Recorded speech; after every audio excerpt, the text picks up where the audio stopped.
அப்போ பாசிட்டிவ் திங்கிங்கிறது அவ்வளோ ஈஸியா நம்மளுக்கு வந்துருமா அப்படின்னா கிடையாது. பாசிட்டிவ் திங்கிங்க்கு ரொம்ப முக்கியமான 3 விஷயம் இருக்கு. முதல்ல பிராக்டிஸ்.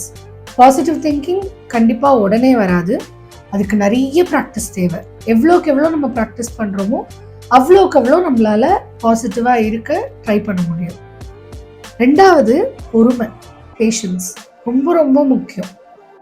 பொறுமையா இருக்கணும். இப்ப இன்னைக்கு நான் பாசிட்டிவா இருக்க ட்ரை பண்ணிட்டு நாளைக்கு என்னால பாசிட்டிவா இருக்க முடியல அப்படின்னா அவ்வளவுதான், நான் பாசிட்டிவா என்னால இருக்க முடியல, I am not a positive person, அவ்வளவுதான் முடிஞ்சு போச்சு அப்படின்லாம் நம்ம இருக்க முடியாது. ஸோ பொறுமை அப்படிங்கிறது பாசிட்டிவிட்டிக்கு ரொம்ப ரொம்ப முக்கியம்.